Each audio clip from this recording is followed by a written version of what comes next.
안녕하십니까. 세상 참 요새 대통령 선거 때문에 싸움판 부러지고 하는 거 보면 참 한 국민의힘당만 그런 게 아니라 저희 여당도 그렇고 아이고 저 인간 사는 게 참 지저분하게 이루 말할 수 없어요. 국민의힘도 김종인이라는 사람은 지들하고 같이 고등학교 나와 중앙고등학교 나왔다니까 58년도에 나와가지고 지금 52살이 저보다 한 살 아래니까 52살이라는데 저렇게까지 자리에 연연하고 그게 지가 정치를 한다는 게 뭐예요? 정치 기술자인지 뭐 그 유튜브에서는 그걸 정치 기술자라고 그러더라고요. 그게 뭐 정치 이념이 있어요. 그러니까 민주당에도 갔다 국민의힘도 갔다 여기 갔다 저기 갔다 하는 건데 그러면서 그 자리를 의하려고 그냥 그 손자 같은 이준석을 꼬셔가지고 저렇게 만들어가지고 장난을 치고 그래가지고 며칠 더 허문보하는 거예요. 지가 그걸 하려고 그러면 나라를 어떻게 하면 잘하느냐 그 생각을 가지고 살아야지 제자리 어떻게 유지하느냐. 그래가지고 지가 앞으로 몇 년 더 살 거예요? 뭐 10년 더 살았다고 해도 90이 넘는 건데 그때까지도 제정신이 되겠어요? 그걸 못 놔가지고 그냥 나라를 떠들썩하게 만들고 사실 저것 때 저 나이에 내가 이게 나설 게 아니라 어떻게 하면 나라 잘 되게 하느냐 하는 생각을 가지고 젊은 애들한테 그걸 지도하고 해야지 그거를 그저 지가 실권을 가지고 모르는 실권이라는 게 이게 뭐예요? 나중에 저런 마음을 가지고 죽어서 어디로 가겠어요? 생각해 보세요. 저런 마음을 가지고 죽어서 어디로 가겠어요? 뻔한 거죠, 세상에. 참 한심해. 나이 많다고 해서 사람이 좋은 생각을 갖는 게 아니에요. 근데 저 사람 개인으로 봐서는 우리 세상살이 가는데 늦게까지 높은 지위 갖고 돈 갖고 있으니까 팔자는 좋은 거죠. 팔자 좋다고 해서 죽은데 좋은 데 가는 거냐 하는 것은 아니라고요. 팔자 좋기 때문에 사람들이 사실 아무나 김종인 같이 저렇게 될 수는 없죠. 그게 팔자예요. 사실 그 운이에요. 그 사람 진 운이 있어서 저렇게 되긴 되는데 거기서 우리는 운에 좋으면 거기에 다 따라가는데 거기에서 자기의 진짜 마음자리를 어떻게 공부해 나갈 거냐 하는 것을 생각하고 세상을 살아야지 저렇게 살아서 뭐예요? 아이고 참 안타깝고 답답한데 저 사람은 답답한 건 둘째치고 나라가 시끄러워지고 잘못될까봐 그게 걱정인 거죠. 그러니까 이 세상살이가 그러니까요. 불교를 이해하는 것도요. 제대로 이해를 못하면은 저거 똑같다고요. 그 유튜브에 어떤 불교학자가 뭐 12연기법, 사제법, 고진멸도 사제법 법문하고 그러면서 뭐 얘기를 하는데 자기는 여태까지 한문에서 가르친 것이 잘못 가르쳤다 이런 얘기를 하거든요. 근데 제가 보기에는 그 사람이 잘못 생각하고 있는 거예요. 예를 들면 고진멸도에 고가 부처님이 깨서 이 세상이 전부 고통의 세상이다 고라고 그랬거든요. 그래서 불교가 고통을 해결하는 종교다. 그건 맞아요. 근데 집이라는 게 모인다 이거죠. 우리가 망상을 하면 그것이 모여가지고 고통이 된다. 근데 사실 모이는 걸로 생각하지만 망상이 모일 수가 없어요. 환상이 어떻게 모여집니까? 환상은 모여지는 게 아닙니다. 그리고 환상은 단기적으로 깨닫는 게 아니에요. 그 장체 환상은 환상을 깨달으면 다 깨닫는 거지 뭐 여기까지는 깨닫고 여기까지 안 깨닫는 게 아니에요. 멸도도 그래요. 멸하니까 멸하는 방법이 도가 있다. 팔정도다. 그렇게 얘기를 하는데 그건 잘 모르는 거예요. 실제 그러면서 이 망상을 우리가 고통스러운 건 뭐예요? 망상 때문에 고통스러운 거예요. 망상이 없으면 고통이 스럽지가 않아요. 그 망상이 없으면 아무것도 없는 거냐 이게. 그래서 망상이 없어진 곳 그것이 멸해요. 그것이 깨달음이에요. 그 다음에 팔정도는 그걸로 깨닫는 게 아니라 그런 식으로 행동을 한다는 거예요. 그래가지고 도노돈수하고 도노점수에 대해서도 얘기를 하더라고요. 도노하고 점수가 도노돈수하고 무슨 말이 다르냐 말만 다르다고 내용은 똑같다 이런 얘기. 어떻게 똑같아요? 이게 참 사람들이 잘못하는 거예요. 깨침은 깨치 육조 해능대사가 정해가 같다고 그랬거든요. 정스러운 것이 지혜스러운 거고 지혜스러운 것이 해지 마음이 고요한 다음에 해가 나오는 것 지혜스러운 마음이 안 나오는 거예요. 사실은 그거와 마찬가지로 깨달음이 수행이에요. 깨닫고 나서 수행할 것이 없어요. 그래서 사실 도노라고 하면은 끝나는 걸로 생각하지만은 사람들이 잘못 생각할까봐 돈수가 있는 거예요. 도노가 도노한 다음에 돈수가 된다면은 그건 도노가 아니에요. 그러면 도노돈수라는 게 뭐 얘기예요? 사실 우리가 지금 과거신 불가득여, 현재신 불가득여, 미래신 불가득이라는 것은 없다는 얘기예요. 그럼 그거만 없는 거냐? 아무것도 없는 게 아니라 실제적으로 우리 마음 쓰는 것이 전부가 그거에 의해서 이루어지는 거예요. 그래서 우리 깨달음을 얘기할 때 다른 사람들은 그 생각을 잘 그렇게 생각 안 하는 것 같아. 제가 보기엔 도노돈수가 깨달음의 근본을 얘기하는 거예요. 왜?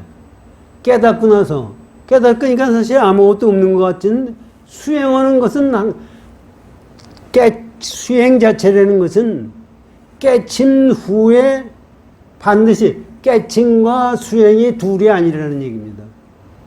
그것을 가만히 생각하면 중도라는 얘기예요. 중도라는 것은 있고 없고를 넘어선 거예요. 그것을 중도를 얘기하려니까 도노돈수가 얘기가 되는 거예요. 그것을 도노점수하고 도노돈수하고 어떻게 같아요? 도노점수는 돈이라는 것은 몰록이라는 얘기예요. 몰록이라는 얘기 속에서 점이라는 건 점접이라는 얘기예요. 돈이라면은 시간을 떠난 거예요. 점수라는 것은 시간에 따라서 결정된다는 얘기예요. 그런데 그것이 어떻게 같아요? 깨닫고 나서 점수하는 것이 어떻게 같아요? 그러면서 수행을 안 하는 사람들이 그런 얘기를 한다. 그럼 승철 스님이 수행 안 했어요? 그래가지고 뭐 얘기를 하는 거 보니까, 잘못 들으면 얘기 들으면 그게 맞아요. 근데 실제 부처님 가르침을 생각해 보면은 그렇게 생각하면은 틀린다고요. 그래서 사실 참고로 들어볼 필요는 있어요. 그 사람 얘기하는 거 보면은. 그런데 실제 우리가 생각하는 관점으로 보면은 그런 게 아니라고요. 이건 어떻게 해야 우리가 보면은 항상 단견과 상견에 빠져 있거든요. 단견이라는 게 뭐예요? 그냥 이것만 끝나면 되는, 이것만 깨치면 끝난다고 생각하는 것이 단견이에요, 사실은. 상견이 뭐예요? 항상 있는 것을 뭘 본다고 해요. 항상 있다는 얘기는 뭐예요? 그건 시간이 영원하다고 생각하는 거예요. 그러니까 시간도 아니고 공간도 아닌 것을 떠난 그 자체를 얘기하는 거예요. 지금 우리가 금강경에서 지금 과거신 불가득이요, 현재신 불가득이요, 미래신 불가득이라는 얘기가 실제는 그렇기 때문에 그거를 그 마음 그걸 쭉 얘기하잖아요. 야부선사, 육조해능대사, 규봉선사 전부 그 얘기가 우리가 거기에 끄들려가서 생각을 하면은 전부가 마음을 잘못 보는 거예요.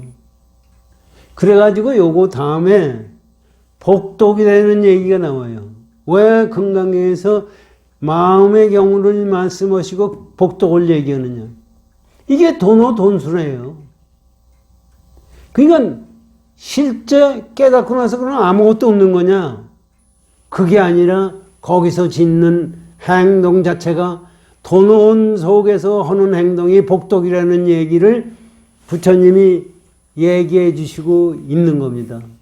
이런 거를 지금 같은 세상에서는 알아듣기가 사실 무지하게 어려워요. 지금 같은 세상에서 지금 물질적으로 얼마나 화려해지고 물질에 끄들려가고 거기에 마음이 뺏겨서 하기 때문에 이것도 그래요. 그 양반 얘기 그런 얘기. 왜 걸식했느냐 부처님 당시에. 그 양반 얘기에 보면 뭐 아소카 왕이 불교에 귀해가지고 절에다 재산을 많이 줬다 이거지. 그래서 그것 때문에 걸식하라는 얘기가 나왔다 하는 식으로 얘기한 걸로 기억이 되는데 확실은 몰라요. 근데 사실은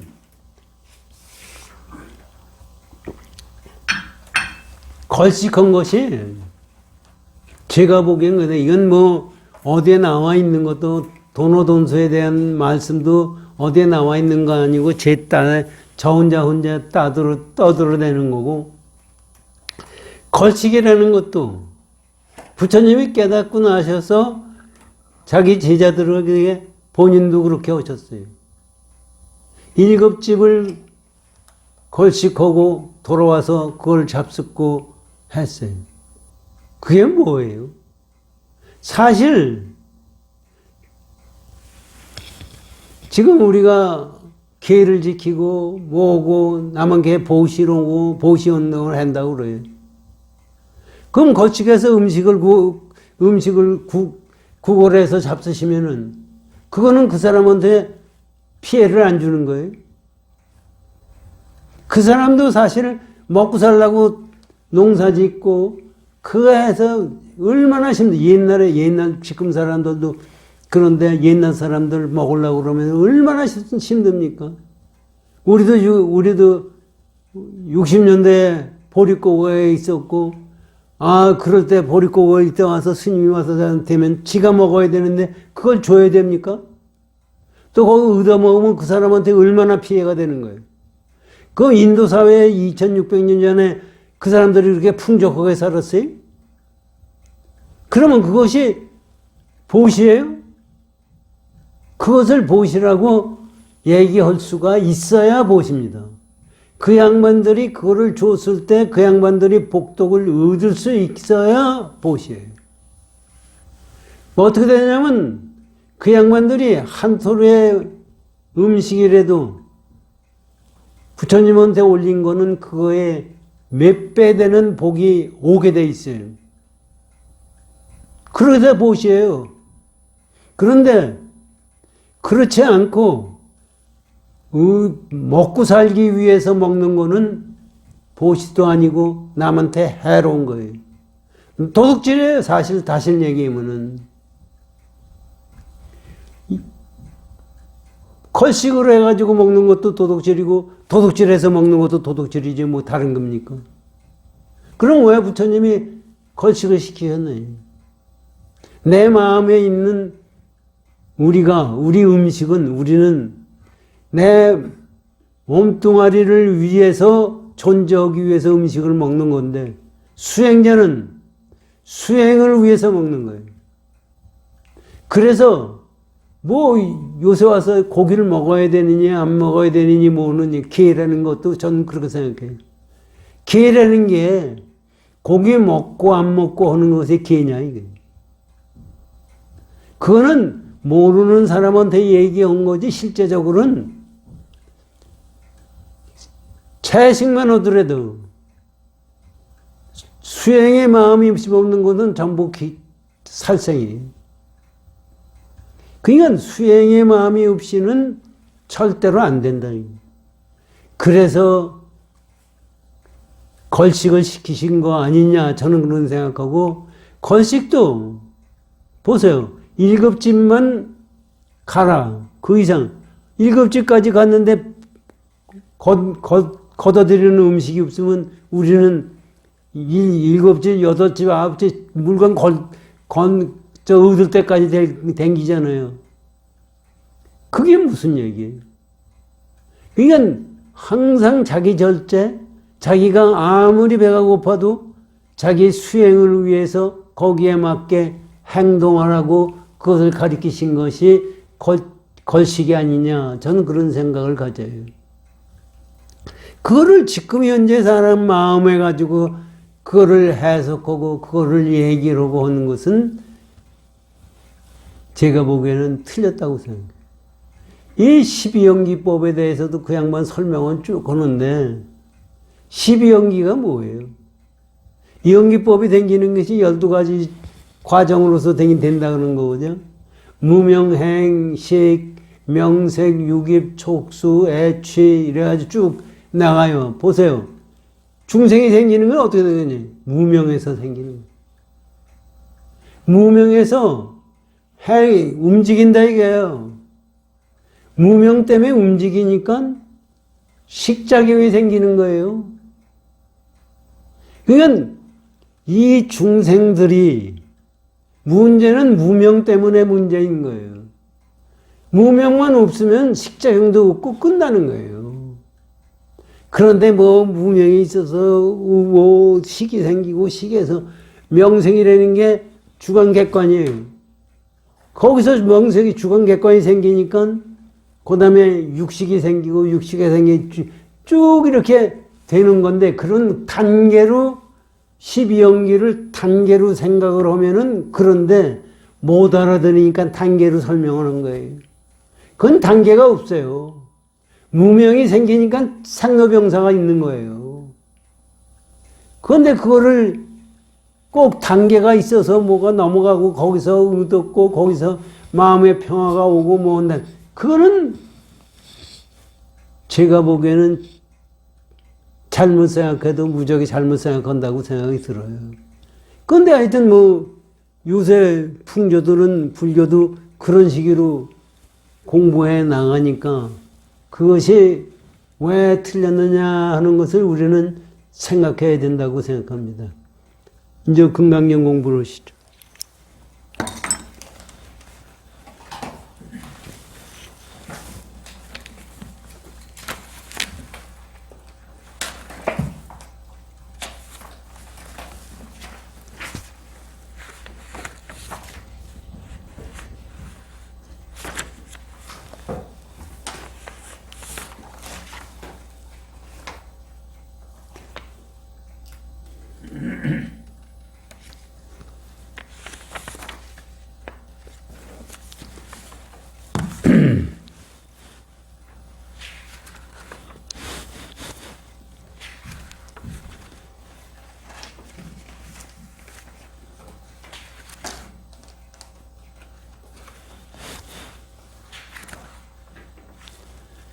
(420쪽을) 열어주십시오.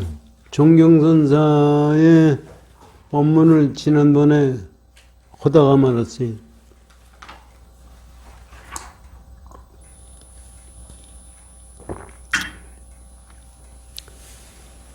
이 과거신 불가득이요, 현재신 불가득이요, 미래신 불가득에 대해서 종경 스님이 말씀하신 겁니다. 오한이 모두 뚜렷이 밝으며 마치 해가 높이 떠서 항아사 세계를 비친 것 같도다. 이게 지금 과거신 불가득에 현재신 불가득 그 설명하기 전에 우리 오한에 대해서 부처님이 오한이 있느냐 하고 뭐 물어보신 거를 가지고 설명하는 것입니다. 그렇게 오한이 밝아지면 눈이 밝아졌다는 게 아니라 지혜의 눈이 열렸다는 얘기예요. 지혜의 눈이 열리게 되면은 그렇잖아요. 모든 이 오한이 모두 뚜렷이 밝으며 이건 불안이에요. 이게 깨침이에요.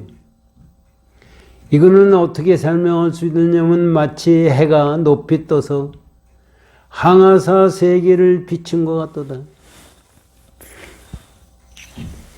그게 이 세상은 해가 비쳐서 우리가 세상을 보잖아요. 그러니까 오한으로 깨치면 객관세계 열리는 것이 그와 같이 열리는 거다 이거지. 그것이 객관세계 이 세상을 보는 것이 다 볼 수가 있다. 그게 이 세상에 이게 항아사 세계를 다 비친다는 얘기는 그 비치면은 거기에 객관세계고 주관세계고 그거를 다 떠나게 돼 있어요. 세 가지 마음을 얻을 수 없으며 세 가지 마음이라는 게 뭡니까? 과거신 불가득이요. 과거의 마음이요. 현재의 마음, 미래의 마음을 얻을 수 없으며 마치 그것을 얻을 수 없다는 것은 사실 볼 수도 없고 얻을 수도 없어요. 그것은 마치 뭐와 마찬가지냐면 마치 불을 밝히고 바다에 뜬 물거품을 찾는 것과 같도다. 불을 밝혀가지고 바다에 떠있는 물거품을 찾는다는 것이 찾아지느냐 이게. 물거품이라는 건 뭐예요? 물에서 만들어진 물이 파도치다가 만들어진 거품은 그건 사실 없는 거예요. 그거를 찾는 거와 마찬가지다 이런 얘기입니다. 우리 과거심이나 현재심이나 미래심을 찾는 거는 그거 같다고 생각해요. 사실 우리 생각하면 마음에 현재심이 있는 것 같은데 그게 아니다 이런 얘기예요.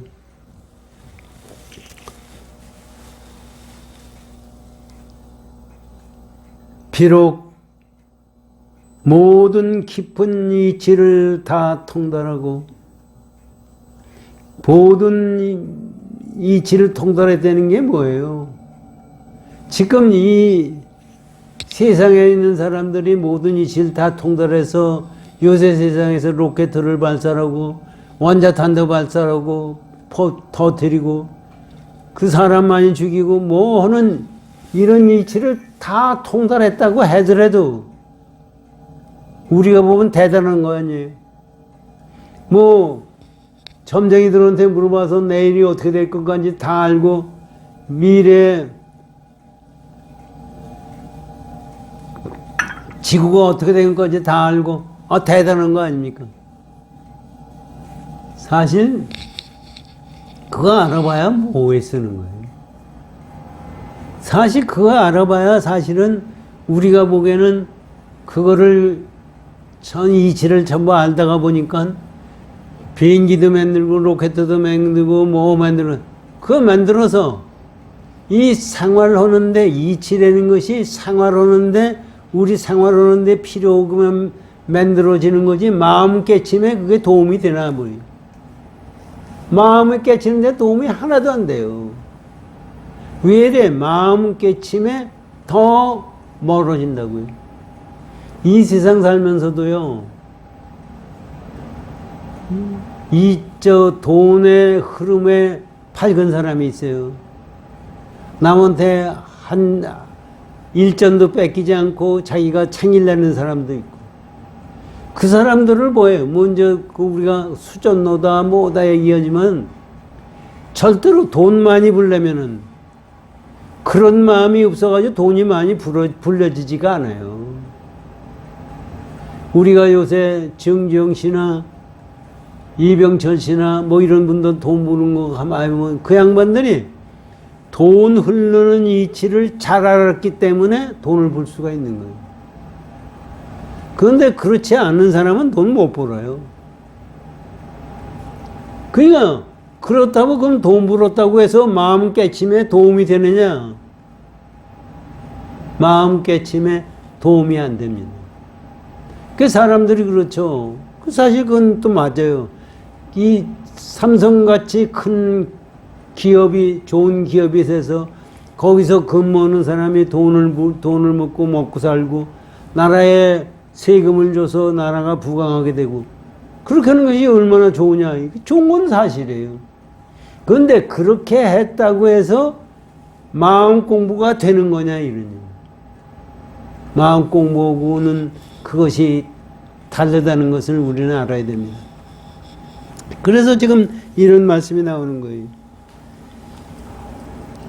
비록 깊은 이치를 다 통달하고 세상의 중요한 근본을 다 알지라도 여기에 이르러서는 모두 다 망연합니다. 여기에 이르러서라는 게 뭐예요? 과거진 불가득이요, 현재신 불가득이요, 미래신 불가득이라는 그 자리를 비교하면 알 수가 없어요. 사실 우리가 이 공부를 하면서 마음속으로 한번 생각해 보십시오. 내 마음이 뭐냐 이게. 지금 내가 쓰고 있는 마음이 마음이냐. 그런데 그 마음이 아니기 때문에 찾을 수가 없고 얻을 수가 없고 그러면 나는 뭐냐. 우리가 지금 생각하기에는 마음이 있어서 내가 말을 하고 마음이 있어서 생각하고 마음이 있어서 뭐 하고 하는 것 같은데 그 마음이 없으면은 어디서 얻는 거냐 이게. 그런데 과연 그것이 있는 거냐 없는 거냐. 없으면은 내가 지금 생각할 수도 없어요. 그럼 있는 거냐 이게. 있는 것도 아니죠. 그러니까 뭐냐. 그것은 사실은 얘기할 수가 없어요. 있다고 얘기할 수도 없고 없다고 얘기할 수도 없어요.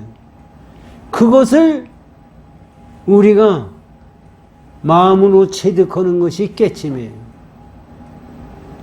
그런데 우리는 그 생각을 안 갖고 마음이 흘러가서 뭐가 되니까 항상 그런 짓을 해요. 화엄경에 보면은요, 제일 처음에 그게 나온다고요. 부처님의 깨달음의 현상을 얘기하는 거예요. 부처님이 새별을 보고 깨쳤다고 그러는 거 아니에요. 깨쳤을 때 이 세상이 전부가 보석으로 변했다고 얘기가 나와요. 이 우리 진주로 보석으로 세상이 전부 화려하게 꾸며져 있다. 저는 그걸 볼 때 생각하면 참 좋을 것 같잖아요, 보석. 만약에 그 말씀대로 그대로 믿는다면은 길 까고 나무 가지고 전부 보석으로 돼 있다면 살 수 있어요? 물도 보석이고 뭐 세상 다 보석이면 보석같이 느껴지지도 않고 우리한테 필요 없어요, 그게. 그 당시 사람들이 보석을 좋아하니까 이 세상을 깨치게 되면 그런 세상이 열린다는 얘기예요. 그거를 가지고 그게 그렇게 열려가지고 세상에 여는구나 생각하면은 극락세계 가면은 경에 나오는 말씀을 보면 극락세계 가면 뭐 평탄하고 걸어다니는데 걸리는 게 없고 나무가지에도 보석이 달려있고 나무에서도 법문을 해주고 바람이 법문해주고 뭐 이런 얘기가 나오거든. 그게 실제적으로 그렇게 생각하면은 안 돼요. 깨치게 되면 내 객관세계에 나타나는 것은 전부 깨침의 세상이에요. 그거를 설명하려니까 그런 방법밖에 없는 거예요. 그러니까 깨침의 세계로 다 열리고 있는 것도 시간도 깨침이고 어떤 경우도 깨침이 아닌 경우가 없는 거예요. 그러니까 그 당시에는 그렇게 되면은 능소가 떨어지는 너나 나가 없어지는 겁니다. 그것이 깨침이에요. 그냥 그것을 우리가 어떻게 체득해 나가느냐. 지금 부처님이 말씀하신 걸 가지고 우리가 마음속에서 생각하면서 그거를 체득하려고 노력을 해야 됩니다. 그렇지 않고 이 세상에 열리는 것은 전부가 내가 만드는 환상이에요. 그런데 우리가 보기에 어디 이게 환상입니까? 분명히 여기에 꽃이 있고 여기에 이게 있고 있는데 어디 이게 환상이에요? 그건 안 되는 거예요. 그러니까 과거신 불가득이요, 현재신 불가득이요, 미래신 불가득이라는 그 말 속에서 진짜 동화해야 돼요. 깨침을 얻어야 돼요. 깨치지 못하는 건 뭐예요? 그것이 있나 보다 하고 생각하기 때문에 깨치지 못해요. 철두철미하게 생각하는 것이 불법입니다. 자, 보세요. 근본을 닿았지라도 여기에 이르러선 모두도 망연함이라. 또 말하라. 이것을 어떻게 표현할 것인가? 아니 그러면은 그런 현상이 있을 때 그걸 어떻게 표현할 거냐 이런 얘기입니다. 부처님이 깨달았을 때 이 세상이 전부가 보석으로 변화됐다고 그랬던 그 마음 자리를 말하려니까 보석이라고 얘기하는 거지 실제 깨침 자체를 말로 표현해봐라 이런 얘기입니다. 그러니까 그걸 얘기할 수 없기 때문에 경에서는 불가설이라는 얘기, 말할 수 없다 이런 얘기예요. 그리고 뭐 선에서는 하를 하거나 반을 하거나 하는 거죠. 거기서 그 양반들이 왜 하를 소리 꽉 질렀어요? 왜 몽둥이로 때렸어요? 그것은 우리가 몽둥이로 때린 그 당체 몽둥이는 나오는 현상계만 보는 거고 소리 꽉 질리니까 소리 지르는 것만 보는 거니까 그게 무슨 소리인지 모르는 거지. 실제 그것이 어디서 나왔느냐면 과거심이 불가듯이요 현재심이 불가듯이요 미래심이 불가듯인 그 자리에서 나온 겁니다. 그거를 가리킨 겁니다. 그렇게 이해하시면 됩니다. 어떻게 표현할 것인가? 이제 그러면서 이제 그 표현하는 방법에 대해서 여기 말씀하십니다. 설사 천의 경론을 강의하더라도 경과 논을 강의하는데 한 권 두 권이 아니라 1000개의 경론을 강의하더라도 선가의 제2주에 떨어지느니라. 그 다음에 그러면 네가 그거를 강의를 해서 말로 해가지고 경, 논, 이 논이라는 건 다 옛날 선사들이 말씀하신 걸 논이라고 그러거든요. 그런 걸 가지고 네가 강의를 해서 그걸 안다고 떠들어대도 그것은 선에서 보면 근본짜리가 아니야. 이런 얘기예요. 제2의 주라는 얘기는 그것이 근본 부처님의 가르침이 아니고 그건 뒤에 떨어진 거다. 그래 여기 지금 야부선사가 소리를 낮추고 낮춰라. 자꾸 있는 대로 부처님이 깨친 대로 그냥 얘기하면 알아듣는 놈이 하나도 없어요. 선사가 깨친 대로 그대로 얘기하면 알아듣는 놈이 하나도 없어요. 그런 얘기입니다. 그래서 그를 제2단계로 부처님이 우리가 팔상록에서 보지만 부처님이 깨닫고 나셔서 이거를 내가 중생들한테 가르쳐야 중생들이 알아들을 놈이 누가 있겠느냐.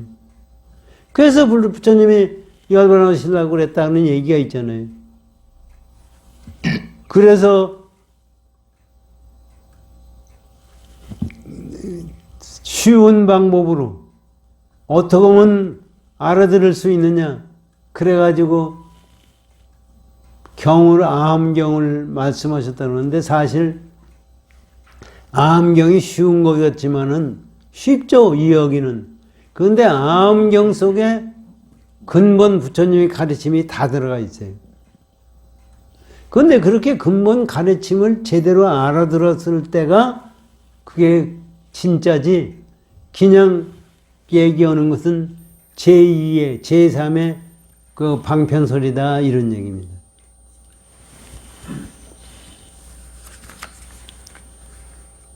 시만이 함께 통하여 법계에 두루하니, 시만이 함께 통하다는 게 뭐예요?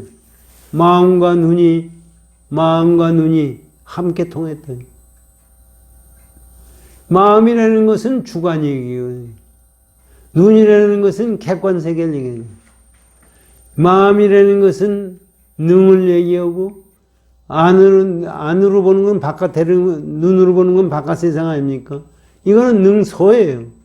능소가 떨어져야 이게 깨침이에요. 그러니까 시만이 통하여 법계에 두루하니, 이것도 가만히 생각해요. 시만이 들어와야 법계 들어오다는 게 뭐예요? 시만이 능소가 떨어지니까 이 세상 전체는 능소가 떨어진 그 당체짜리라,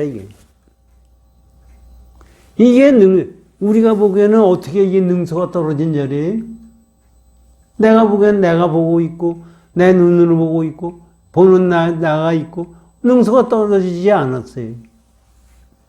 근데 실제 여기서 안경이 있고, 겁이 있고, 뭐고 하는 것 자체가 실제가 능소가 없는 거예요. 왜 능소가 없는 거냐? 능소가 있으면은 실제 있는 거예요. 실제 있으면은 문제가 생기는 거예요. 실제 없기 때문에 있는 거예요. 이게 문제가 참 묘한 거죠. 공이기 때문에 존재하는 거지, 공이 아니면 존재할 수가 없어요. 지금 보세요.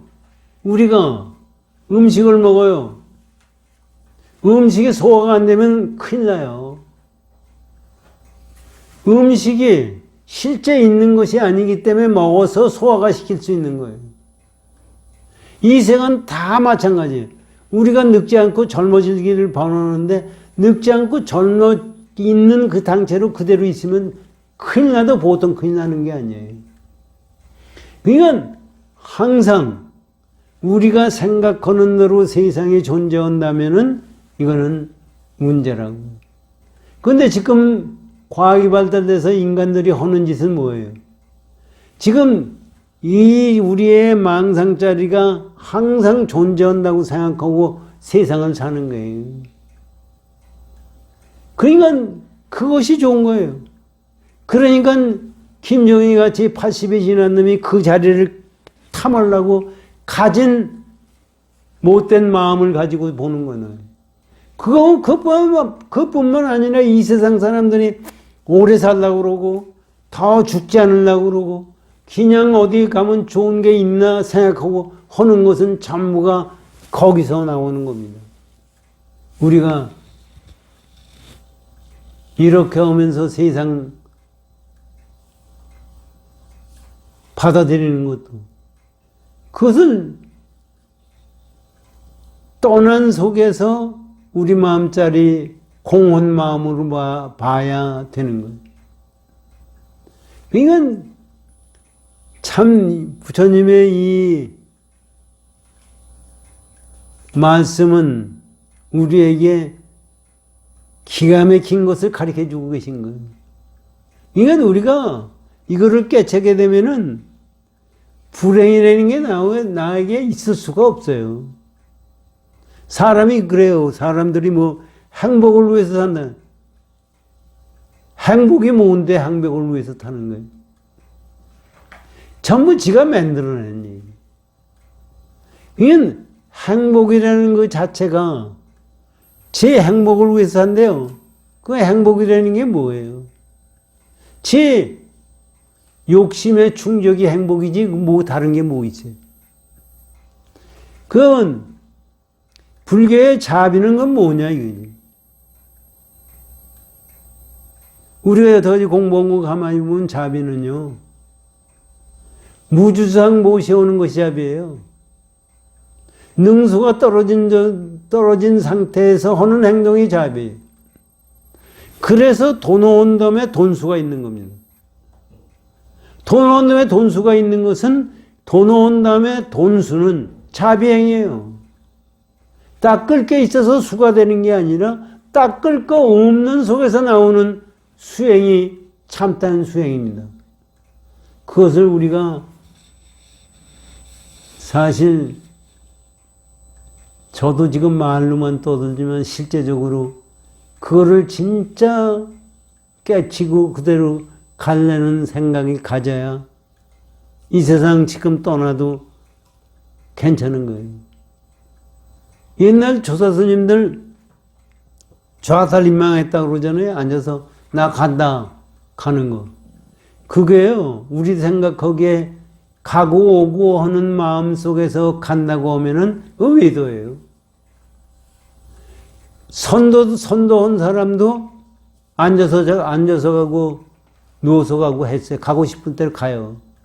그런데 깨친 사람의 경우는 선도한 사람들하고는 다른다고.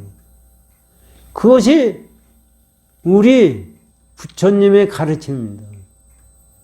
그러니까 그 마음을 우리가 체득해야지, 체득하지 않고는 절대로 되지 않는 겁니다. 자, 보세요.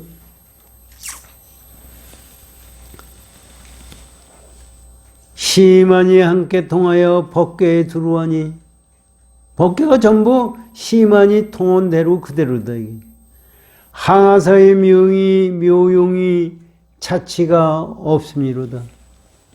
항아사의 묘용이라는 게 뭐예요? 우리 마음이 작용하는 것이 항아사 모래알수보다 더 많은 수로 이 세상을 작용시키는 것이 묘용이에요. 그런데 거기에 자취가 없어요. 우리는 항상 자취가 있는데 거기에 자취가 없습니다. 여긴 시만이 다 통했기 때문에. 그래서 그거를 뭐라고 얘기하냐면, 구름은 거친 강은 맑고 하늘은 드높으니, 그거를 표시하려니까 이게 사실 말로 표시하는 거지 이게 아니다. 이렇게 못 알아듣는 사람들한테 가르치려니까 이렇게 얘기할 수가 없어요. 이렇게 얘기할 수밖에 없어요. 강이 멀리 있는데 구름도 거치고 다 맑고 하면은 우리가 보기엔 그게 다 개체자리도 없고 그냥 다 통하는 것 같잖아요. 그래서 지금 이렇게 말로 표현해주고 있는. 구름 거친 강은 맑고 하늘은 드넓으니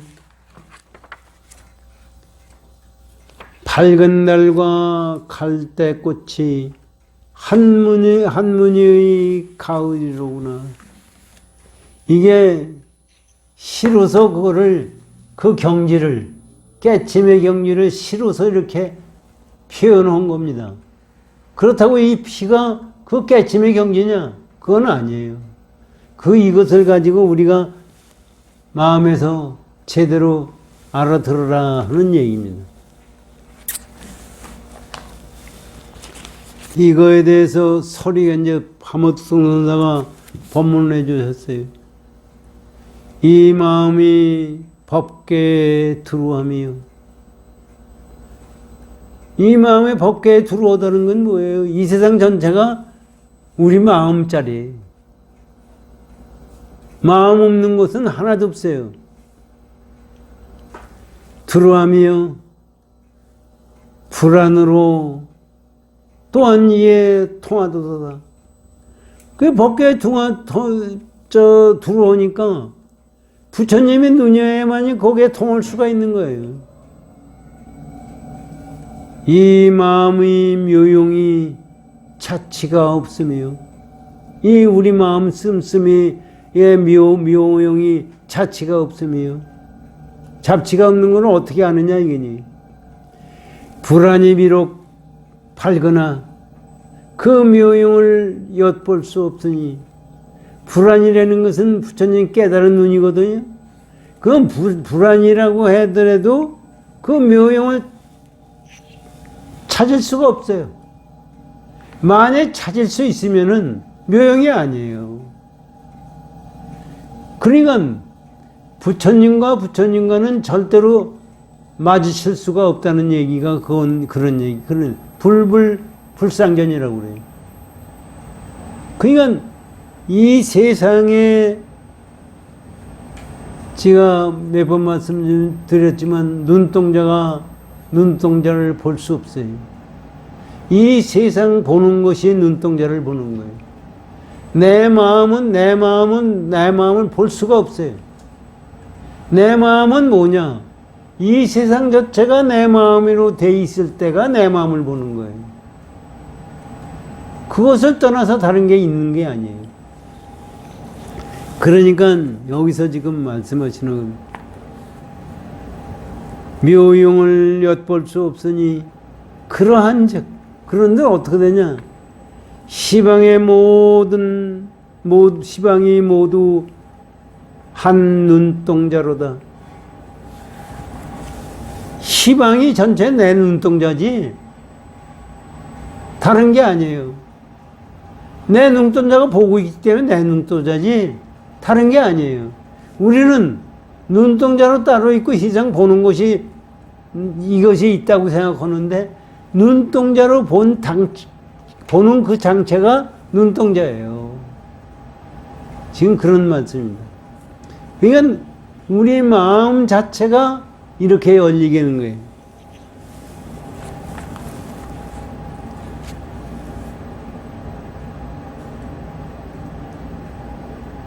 불안이 비록 밝으나 그 묘용을 엿볼 수 없으니 그러한즉 시방이 모두 한 눈동자로다.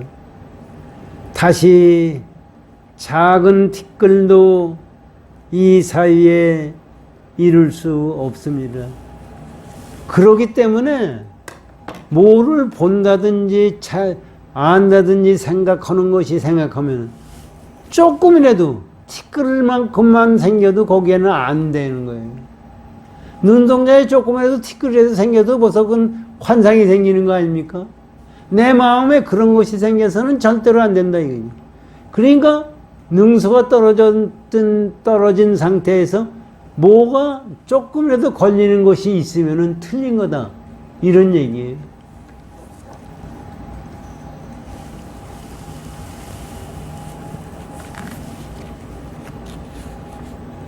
여기 이제 다 끝나고 이제 무비선사가 자기의 의견을 여기 달아놨습니다.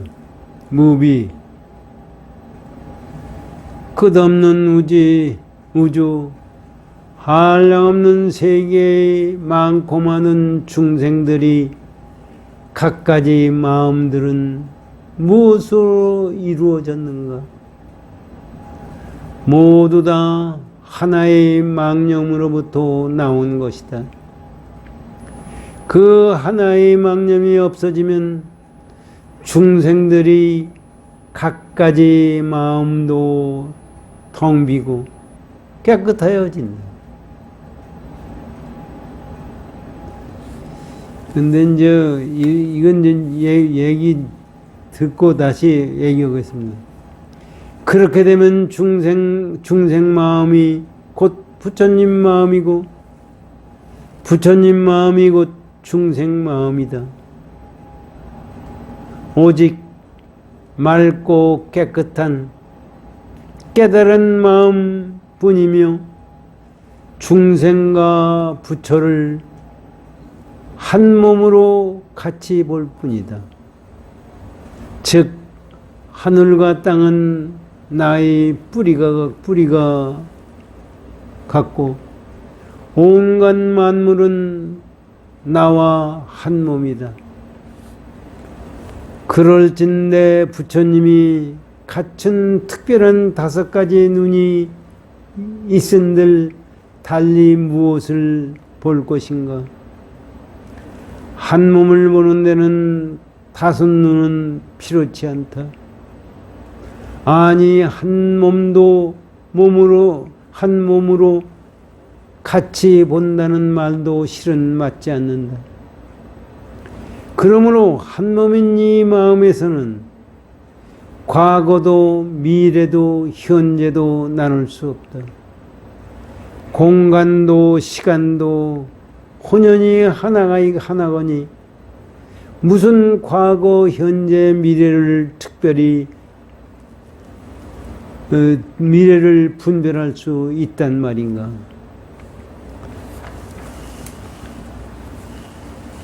이제 그 다음에 이제 앞으로 복덕에 대해서 말씀하시는 게 나오는 걸 규봉선사가 앞으로 금강경은 뭐에 대해서 말씀하시는 거냐 그 얘기를 여기 지금 해주는 겁니다. 규봉 4:16 복덕을 마음에 규정하면 전도된다는 의심을 끊음이라. 이게 이제 무슨 말씀이냐면요. 복덕 하잖아요. 그런데 여태까지 망상을 가지고 망상이 무지하게 많다고 말씀하셨어요. 망상 숫자가. 그리고 우리 망상자리는 마음이 아니기 때문에 마음이라고 그러셨어요. 그래서 우리가 생각해보면 내가 복덕을 짓는다 이거지. 보시러 온다 이거지. 보시러 오는데 그냥 보시러 올 수 있어요? 내 마음 없이 보시러 올 수 있어요? 내 중생이 지금 깨치지도 않았는데 지금 내가 보시러 온다는 건 뭐예요? 망상자리에서 보시러 오는 거예요.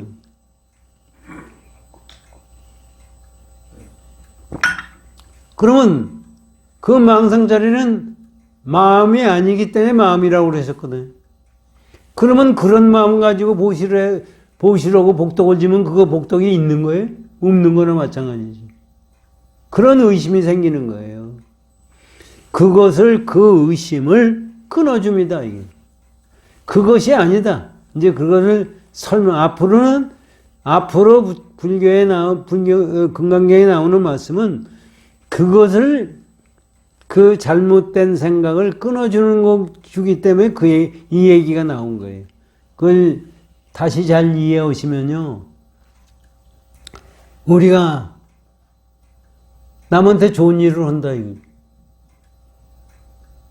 좋은 일을 하는데 나쁜 놈이 좋은 일을 하는 경우도 있죠. 그렇죠?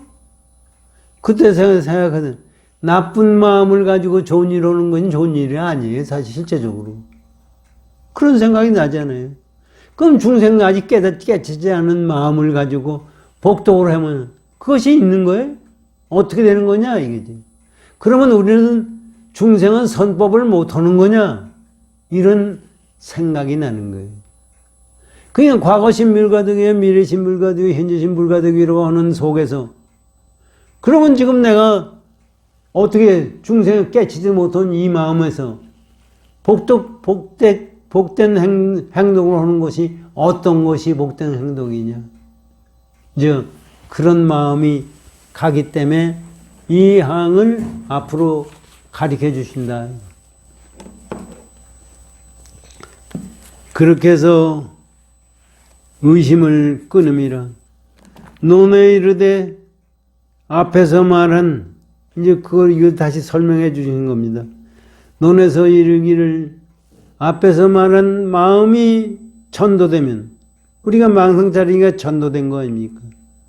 다 얻을 수 없습니다. 그런 전도된 마음은 있는 것이 아니기 때문에 얻을 수 없다고 하니 만약 이와 같음인데 이와 같을 때는 복덕도 또한 전도됨이니 복덕도 곧 지금 말씀한 대로 망상된 마음을 가지고 하니까, 전도된 마음을 가지고 하니까 복덕도 전도됐죠. 그러니 무엇을 이름하여, 그렇기 때문에 무엇을 이름하여 착한 법이라고 하는가? 어떻게 해야 그러면 착한 법이 되는 거냐? 함으로 그것을 끊음이라. 그렇게 의심함으로써 그것을 끊어서 제대로 가르쳐 주신다는 얘기. 그 문장에서, 앞으로 그 끊어주는 그 문장에서 두 가지가 있으니, 처음에는 복을 물으니 복을 답한다. 근데 두 번째 건 여기 글 안 나와 있어요.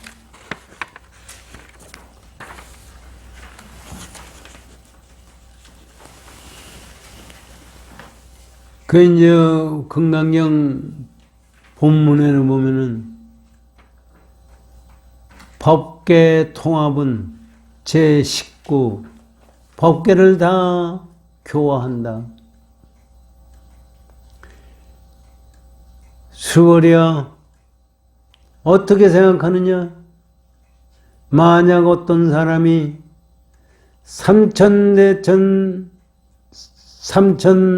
삼천대천세계에 가득한 칠보로서 보시에 쓴다면 이 사람은 이 인연으로 복을 얻음이 많겠느냐? 그렇습니다, 세존이시여. 그 사람은 그 인연으로 복을 얻음이 매우 많겠습니다. 앞에서는 부처님이 뭐라고 말씀하셨느냐면 삼천대천 세계에 있는 칠보를 가지고 중생들에게 보시하면 그 복이 얼마나 되겠느냐, 그렇게 물으셨어요. 그냥 수월이른 자가 많다고 그랬거든요. 그랬더니 그거보다는 금강경 4구계를 공부하는 것이 더 수승하다고 말씀해요. 그것뿐만 아니라 무시한 세계 시간 동안 아침에 몸을 가지고 보시오고, 점심에 몸을 가지고 보시오고, 저녁에 몸을 가지고 보시온다고 하더라도 금강경 4국에 공부하는 거에 비하면 아무것도 아니다, 그렇게 말씀하셨거든요. 그런데 여기 와서는 그 말씀이 거기하고 달라지죠. 그 칠보를 가지고 모시오면은 그 복이 많겠느냐? 수월해진 자가 많다고 얘기하는 거예요. 그거에 대해서 왜 그러냐? 그런 말씀을 지금 합니다. 시간이 다 됐는데, 이제 요거는 내주요, 그죠?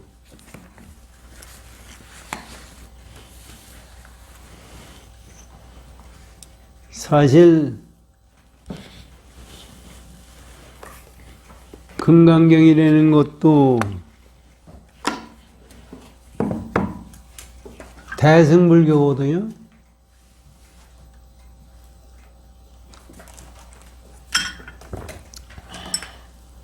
처음에 사실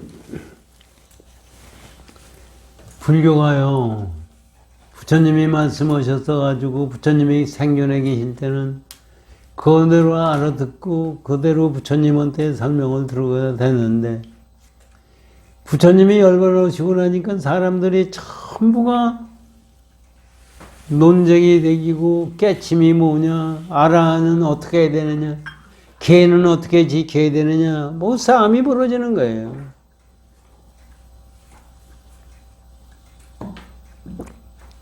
그래가지고 그게 부파불교라고 그래요.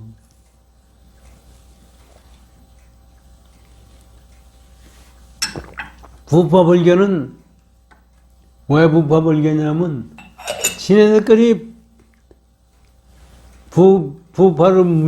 파벌로 뭉쳐가지고 지가 옳다고 얘기하는 거예요. 그래가지고 그 당시에 인도에서 20개이 넘게 그것들이 쌈판이 벌어지는 거예요. 그러니까 우리가 지금 논에서 얘기한다 뭐냐, 그 아비달마라고 그러는데, 이제 그 부파에서 자기네들이 경을 설명하고 그걸 가지고 이론화해가지고 만들어요. 그게 논이에요, 그게. 그냥 그 논이, 뭐, 파벌문마다 전부 만들어져가지고 싸움이 벌어지는 거예요. 그렇게 되다 보니까 거기서 니네들은 이렇게 하는 것이 아니다. 대승이 뭐 대승이 있어서 대승이 아니라 부처님의 근본 가르침으로 가자고 한 운동이 대승불교예요. 그런데 그러면 금강경이라는 경우는 어디서 나오네? 금강경이게 부처님이 법문하신 걸로 되어 있잖아요. 부처님이 생전할 때 금강경 법문을 안 하셨어요. 그럼 어디서 나왔느냐? 그게 실제 이제 대승불교 공전 경전이 전부 그렇게 된 건데 이 공부하는 사람들이 뭐 그것도 누가 어떻게 만들어졌는지는 몰라요 사실. 그런데 공부하는 사람들이 모여가지고 그 양반들이 고민을 하고 생각하고 할 때 삼매에서 부처님이 얘기하는 것을 들었다는 얘기예요.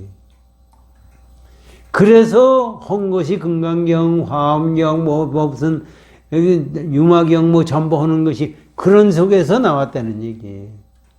그래서 처음에는 대승불교 비불설이라고 그랬어요. 부처님이 직접 법문하신 것이 아니다. 그래가지고 얘기를 하다가 가만히 보니까 이게 부처님 근본 정신이. 그러니까 요새는 비불설이라는 얘기가 쏙 들어갔죠. 왜 실제적으로 얼마만큼 이 양반들이 부처님 공부에 대해서, 부처님 깨달음에 대해서, 수행에 대해서 얼마만큼 공부를 하고 했기 때문에 이런 경전이 나오고, 사실 사람이 우리 지금 지혜스러운 마음을 가지고 지금 깨치지 않은 마음을 가지고 이거를 소설 쓰듯이 쓴다면 쓸 수 없어요, 이렇게. 대단한 거죠. 여기 지금 금강경만 그렇습니까? 다른 경전, 대승경전도 다 어렵고 힘드니. 이것을 사실 근본으로 깨달아야 되는데, 이거를 또 조세상 사람들은 또 이상하게 마음을 가지고 이것을 하는 겁니다. 우리들은 이것을 잘 생각하고, 잘 공부하고, 자기 마음에 가질 수 있도록 열심히 정진하십시오. 고맙습니다.